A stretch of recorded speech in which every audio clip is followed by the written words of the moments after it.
चीज जब हम प्रोकैरियोट्स और यूकैरियोट्स में बात करते हैं, तो अगर हम डिफरेंसेस की बात करें तो जो आपके पास जो टेबल 2.1 है वो टेबल बेचारा 3-4 पॉइंट उसमें से भी क्लियर कर रहा है, शायद आपने ध्यान नहीं दिया। ठीक है, देखिए जब हम प्रोकैरियोट्स और यूकैरियोट्स की बात करते हैं, किसकी बात करते हैं? प्रोकैरियोट्स और यूकैरियोट्स की। तो प्रोकैरियोट्स की खासियत ये है कि उसमें हमने ऐसे ऑर्गेनिजम्स को प्लेस करा, जैसे अगर हम इस डायग्राम के व्यू से, डायग्रामेटिक व्यू से बात करें, तो प्रोकैरियोटिक सेल की खासियत क्या है कि प्रोकैरियोटिक सेल क्या करेगा, मोनेरा को इंक्लूड करता है, और जितने भी बैक्टीरिया हैं, जितने भी बैक्टीरिया हैं वो सारे होल एंड सोल मालिक हैं किसके?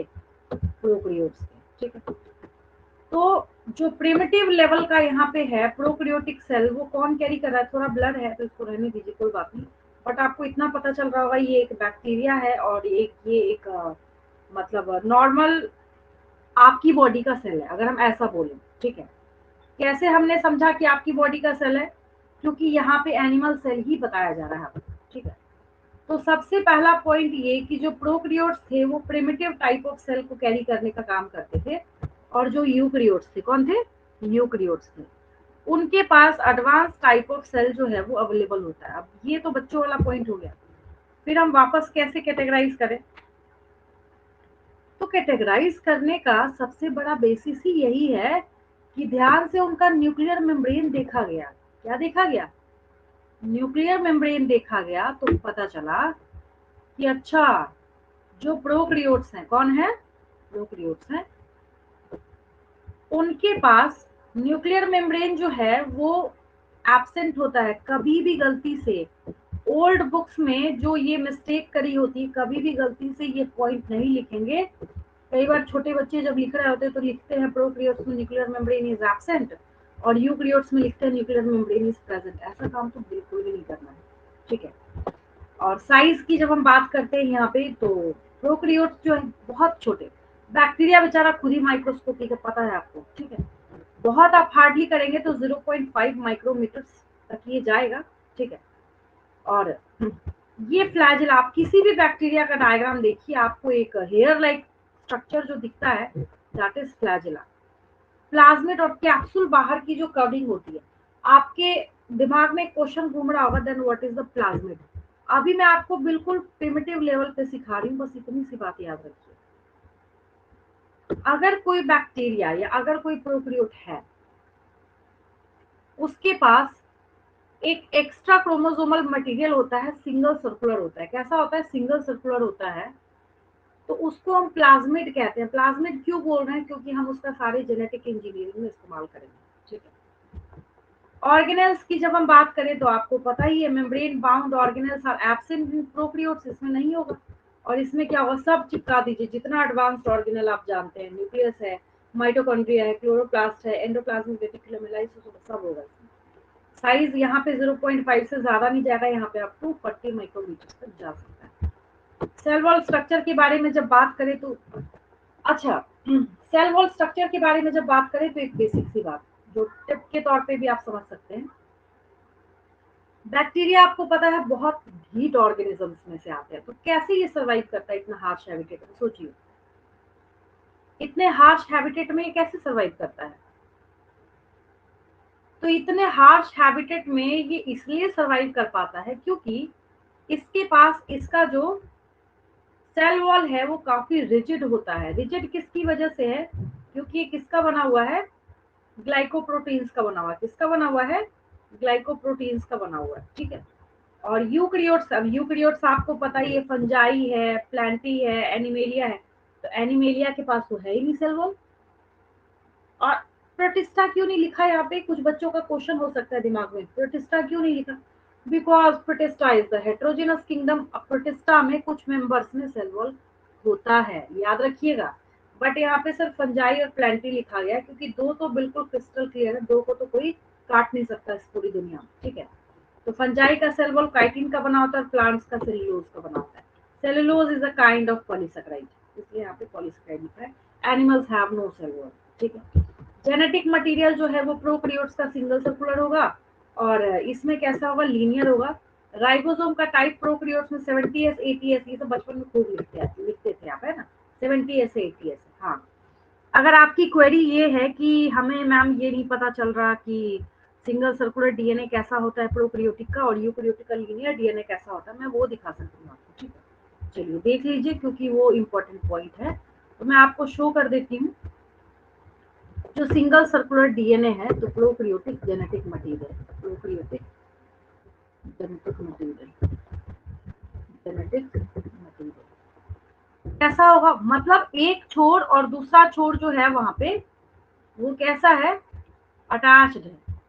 तो जिसकी वजह से हम यहाँ पे क्या बोल रहे हैं कि कैसा होगा, वो सिंगल सर्कुलर होगा। कैसा होगा, सिंगल सर्कुलर होगा, ठीक है। ये देखिए कितना, मतलब कितना उम्दा और कितना बढ़िया है ये, देखिए।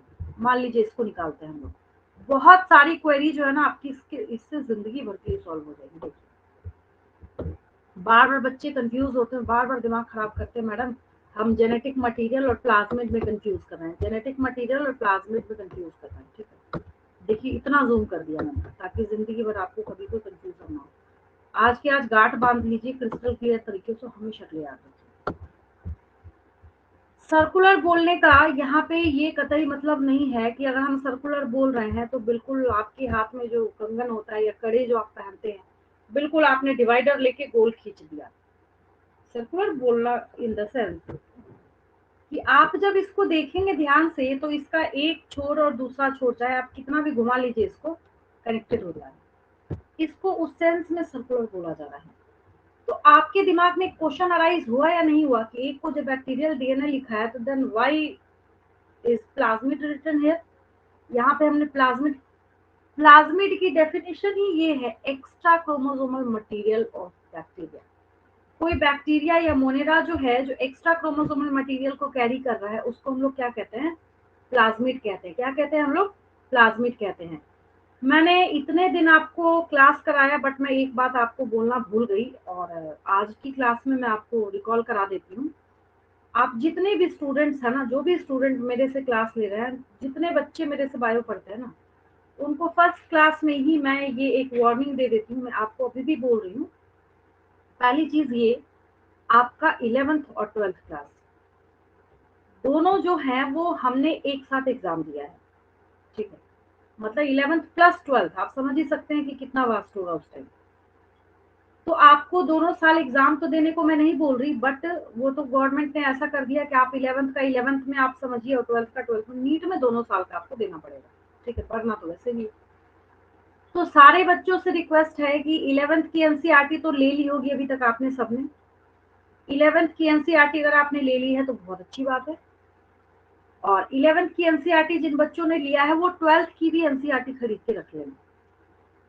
रीजन ये है, 12th क्लास में अगर आपके पास बुक होती है, अभी मैं आपको, अभी मैं वही पेज नंबर, आपकी 12th क्लास में पेज नंबर 197 है, मैं अभी आपको एक डायग्राम दिखाने जा रही हूँ, ठीक है। क्यों डायग्राम दिखाने जा रही हूँ, रीजन क्या है, बिकॉज वो मार्वेलस डायग्राम है जिसको देखने के बाद ना आप कभी मेरे से पूछेंगे नहीं इसके बाद ना कि प्लाज्मिड आपको समझ नहीं आया, ठीक है। प्लाज्मिड क्यों, मैं रिकॉम्बिनेंट डीएनए टेक्नोलॉजी ही लिख देती हूँ, रिकॉम्बिनेंट डीएनए टेक्नोलॉजी, है ना।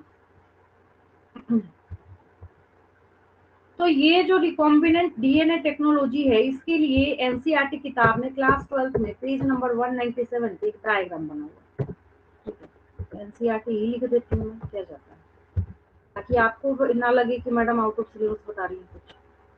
चलिए एकदम एनसीईआरटी की बुक ही ओपन हो गई, जाके देखिएगा 197 पेज नंबर है, ठीक है। फिर मैं हटा दूंगी इसको, ज्यादा आपको हैरेस होने की जरूरत नहीं है। अगर डायग्राम की हेल्प से समझाने की मेहनत और आपकी समझने की मेहनत अगर आधी हो जाती है तो क्या बुरा है ना। अच्छा, जो इसमें गोल वाला डीएनए है उसको क्या लिखा है, देखिए थोड़ा ध्यान से यहाँ पे। जो ये डीएनए यहाँ पे ऐसे गोल वाला है उसको क्या लिखा हुआ है, ये डीएनए, ये देखिए वेक्टर लिखा है। अच्छा, वेक्टर डीएनए भी लिखा है, ब्रैकेट में देखिए प्लाज्मिड लिखा है। ब्रैकेट में क्या लिखा है, प्लाज्मिड है लिखा हुआ, है ना। यस तो मैम। ये, हाँ, अब मैं आपको एक कहानी सुनाती हूँ। आज के डे में आपको पता है, सबको सबको क्या मतलब, हर घर में अगर आप ढूंढने जाएंगे ना, इजीली आपको डायबिटीज के पेशेंट मिल जाएंगे। मतलब आज तो मतलब इतना कॉमन हो गया है, सर्दी खांसी से कॉमन डायबिटीज हो गया है। ठीक है, तो अब आपको पता है कि मार्केट में इंसुलिन के जो इंजेक्शन उसकी डिमांड बहुत ज्यादा है। ठीक है, अब यहाँ जो मैंने फॉरेन डीएनए लिखा है, तो सपोज कीजिए कि ये जो जीन है ये इंसुलिन बनाने वाला है। क्या है ये? इंसुलिन बनाने वाला है। अभी मैं कॉम्प्लिकेट नहीं कर रही, मैं एंजाइम का नाम नहीं बता रही, कुछ नहीं बता रही, बस मैं आपको स्टोरी बता रही हूँ जितनी आपको समझ आ सकती है। ठीक है, हमने इसको काटा, दिख रहा है आपको कटा हुआ? दिख रहा है, बहुत अच्छा। ये गोल वाला जो है वेक्टर, जो अभी प्लाज्मिड खाया हमने, ये देखिए, ये यही है, यही है प्लाज्मिड, यही वाला है। ठीक है, फिर हमने क्या किया, इस प्लाज्मिड को भी काटा, दिख रहा है आपको कटा हुआ। फिर हमने क्या किया, इसको हमने जोड़ दिया इसमें। मतलब स्मार्टनेस देखिए ह्यूमन ब्रेन का, कि आज जो हम बना रहे हैं एक माइक्रोब का, हम किस तरीके से इस्तेमाल कर रहे हैं। फिर वापस इसको डाल दिया इसी बैक्टीरिया के अंदर, एस्केरिचिया कोलाई इकोलाई एक बैक्टीरिया है। ठीक है, वापस डाल दिया उसी। अब ये बैक्टीरिया तो जानता है कि मुझे अपने नंबर को मल्टीप्लाई करके तुरंत फटाफट कैसे हजारों हजार मिलियन बिलियन नंबर बनाना, जानता है नहीं जानता है?